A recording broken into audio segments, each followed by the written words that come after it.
Sandra, pode prosseguir, vamos passar a um bocado para a segunda apresentação. Ok, muito obrigada, Jaime. Eu gostaria de, antes de mais nada, cumprimentar e endereçar em nome da UN Habitat os nossos cumprimentos à Sua Excelência, Ministro da Economia, cumprimentar os estimados colegas, os estimados membros do Governo e os colegas das Nações Unidas. Para nós é uma honra estar aqui a apresentar a nossa contribuição, a contribuição do UN Habitat para os processos de desenvolvimento económico. E a nossa apresentação, basicamente, é, por um lado, um apelo à capitalização dos processos de urbanização que Moçambique está a viver neste momento e, por outro lado, uma oportunidade que nós gostaríamos de aproveitar para disseminar, informar e advocar em relação à política de urbanização que Moçambique aprovou no ano passado, em 2024. Jaime? Podemos continuar com o primeiro slide? Então, como apresento este slide, como eu disse, esta é uma apresentação para chamar a atenção sobre a importância dos processos de urbanização em Moçambique e o quão significativos estes processos são para o crescimento económico em Moçambique. As cidades, como ali está, impulsionam a economia ao concentrarem pessoas, sobretudo uma grande população jovem, uma grande parte qualificada, empresas e inovação, que contribuem, como é o exemplo em várias grandes cidades africanas, que contribuem significativamente para o PIB. A urbanização sem planeamento gera desigualdade, informalidade e ineficiência e trava o desenvolvimento. É muito importante antecipar e encorajar o planeamento urbano para orientar o crescimento das cidades e evitar futuros custos e, sobretudo, obstáculos futuros que são significativos. O que é realmente fundamental, e a atenção, digamos, o facto sobre o qual nós gostaríamos de chamar a atenção, é a importância do investimento em infraestruturas e serviços básicos, que são investimentos essenciais para garantir uma urbanização não apenas sustentável, mas que promova o desenvolvimento económico. Podemos continuar?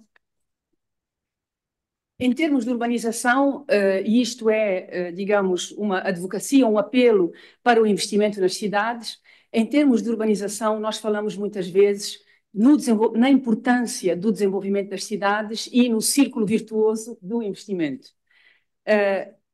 As cidades, quando as condições de políticas estão criadas e de regulamentos estão criados, geram receitas diversificadas, receitas essas que podem permitir o aumento de investimentos urbanos estratégicos. Esses investimentos, essa capacidade de serviços promove o surgimento e o crescimento de empresas com capacidade de produção, o crescimento e a qualificação da mão de obra urbana e, obviamente, comunidades mais prósperas. Por isso, é em relação a este círculo virtuoso que está baseado de maneira muito significativa no facto que as cidades possam gerar cada vez mais receitas próprias e receitas próprias que possam ser dirigidas para investimentos produtivos nos seus territórios.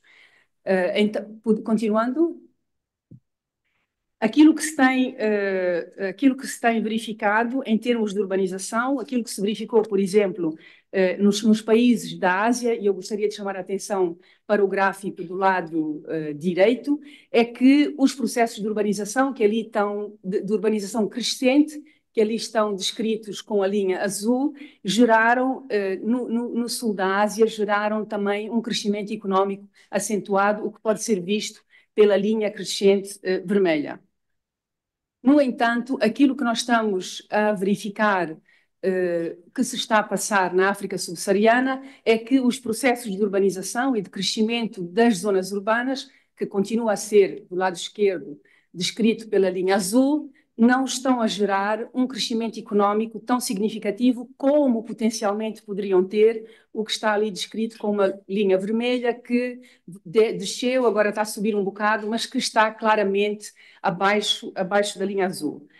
Por isso, aquilo que se está a verificar em muitas cidades africanas hoje é que a rápida urbanização que está a acontecer não está a ser acompanhada pelas dinâmicas observadas noutras regiões e que potencialmente podem também acontecer em África. Aquilo que está a acontecer é que os rendimentos per capita são ainda baixos e estão a crescer a um ritmo lento.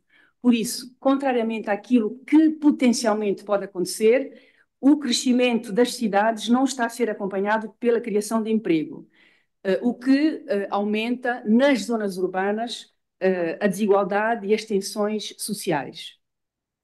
Mas, no entanto, esse potencial existe, como em todos os outros países que passaram pelos processos de urbanização, e é em relação a esse potencial que nós estamos aqui para chamar a atenção.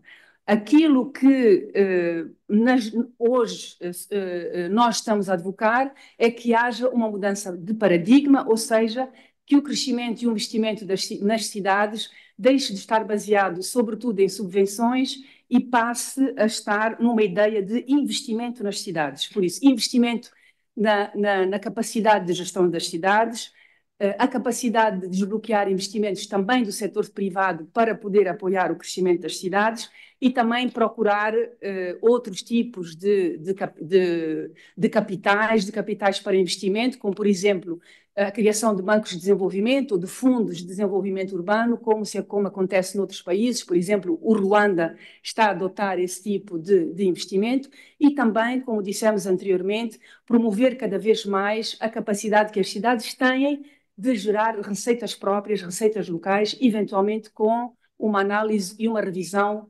das políticas e das leis em torno da fiscalidade nas zonas, nos municípios e nas zonas urbanas. Por último, nós temos 2 slides. Por favor, colegas, podemos continuar? Ok.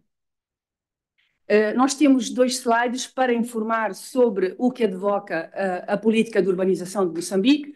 A política de urbanização de Moçambique, que foi o desenho da política de urbanização de Moçambique, que foi produzido em cima de um trabalho diagnóstico, identificou 6 principais corredores de urbanização intensiva, por isso corredores onde a urbanização, o crescimento da população que se está a urbanizar é significativo e que coincidem, como seria de esperar, com eixos logísticos e económicos importantes, como, por exemplo, é o caso do corredor da Beira-Chimoio, Zimbábue, do corredor de Nacala, do corredor de Maputo.